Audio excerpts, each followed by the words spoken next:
মুয়াজ্জিনের বেতন দাও কয়টা? তাই 2000 টাকা দিই। তা 2000 টাকা তোমরা মসজিদে মুয়াজ্জিনের বেতন দিয়ে হ্যাঁ একটা কিনে লাইছো। দুনিয়া সারা জীবন থাকার জায়গা না, অন্ধকার কবর যে আমার আসল ঠিকানা। আসসালামু আলাইকুম ওয়া রাহমাতুল্লাহ। ওয়ালাইকুম আসসালাম। কি তোমার কাম কাজ নাই? তুমি হরো কি আনে বইয়া? এইটাই তো আমার কাম কাজ। এইটা বলে ওনার কাম কাজ।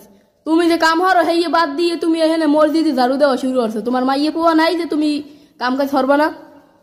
হ্যাঁ তো কাম আজীবনই করলাম, সংসারের লোকে তো জীবনটা শেষ করে দিলাম, কিন্তু পরকালের লোকে কি করতে পারলাম? কিছুই তো করতে পারলাম না। এখন এদিক যাও, আমার দ্বারা দুটো কথা হলো। আজকে পবিত্র জুমার দিন, শুক্রবার, কাম তো আজীবনই করলাম, তো আজকে বাড়তে বইয়ে রয়েছি, কামে যাবো না। কারণ এই জীবনটা তো আজকে প্রায় 30-35 বছর খাটতে খাটতে তো জীবনটা শেষ করে দিলাম। এই পোলাপানের দিকে চাইয়া আজকে পোলা লইয়া হয়েছি, পোলারও শিখেই ফিরে যাবো। আমি তো একদিন থাকবো না, কিন্তু ভালো কাজগুলো যেন গুরুরা করতে পারে। আর হলো আজকে কামে গেলে বুঝি 800 টাকা পাইতেন নাকি? হ্যাঁ সংসার আইনি সংসারের লই খাইতেন, কিন্তু এই রিজিকের ব্যবস্থা করছে কেটা? আল্লাহ। তাহলে আগে আল্লাহর কামটা একটু করতে হইবে না? কাম তো আজীবনই করলাম, তাই চিন্তা করছি আজকে শুক্রবার, আজকে কামে যাবো না। আজকে দেন দুবার জামা কাপড় ধুইছি, এখন কইছি যখন বাড়ির মধ্যে মসজিদ, তাই মসজিদটা একটু পরিষ্কার করি।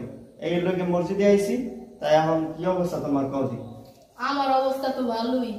তাই এখন তুমি যে মসজিদে যে ঝাড়ু দাও, মসজিদের মুয়াজ্জিন নাই, তুমি আরে কাম করো। এই এই আবার একটা কথা, আবার একটা আকামি কথা কইলে। এই তোমরা মুয়াজ্জিনের বেতন দাও কয়টা? আমরা তো এই মসজিদে কালেকশন কমোডে তো তাই 2000 টাকা দিই। তা 2000 টাকা তোমরা মসজিদে মুয়াজ্জিনের বেতন দিয়ে হ্যাঁ একটা কিনে লাইছো তোমরা। একটা মুয়াজ্জিন 5টা উক্ত আয়ান দেয়, হ্যাঁ বেতন দাও 2000 টাকা। 2000 টাকা দিয়ে আমাদের বর্তমানে 2 কেজি গরুর গোশত দাম। তাই বেটারা তো জীবনে একবেলা ঠিকমতো গরুর গোশত দিয়ে ভাতও খাইতে পারে না। তুমি তো গরুর গোশত দিয়ে ভাত খাও। তোমরা তো কোনো সময় ইমাম মুয়াজ্জিনের খেয়াল রাখো না। বাড়ির মধ্যে একটা মসজিদ, এই মসজিদে কবেই একটু ঝাড়ু দেছো? হ্যাঁ কবেই একটু ঝাড়ু দেছো? আইয়া কম মুয়াজ্জিন আছে না? তোমরা মুয়াজ্জিনের খেয়াল রাখো, তোমরা ইমাম সাহেবের খেয়াল রাখো। গ্রামে যারা তৃণমূল পর্যায়ে কাজ করে, গ্রাম পুলিশ, এই যে অসহায় কিছু কিছু মানুষ আছে, একদিকে কোনো সময় তোমরা খেয়াল রাখো? যারা এসির মধ্যে থাকে 70,000 টাকা বেতন পায়, তোমরা হ্যাঁ বোঝাই পাল্টে হোক। আর এলাকায় যে গরিব মানুষগুলো যে তোমাকে সেবা করে, এই সেবা দানকারী মানুষ তোমরা মনে রাখো না। এই লোকেই তো দেশের এই অধপতন, দেশে বাল্লা মুসলিম বেশি। আমি একটু মসজিদের কাম শুরু করছি, আই একটা ঠেসমালা, তোমার কাম কাজ নাই, ভালো কাম তোমরা কোনো সময় কেউ উৎসাহ দাও না। তোমরা যত আছে আকাম কম নিয়ে আছে, তোমরা এই করে থাকো।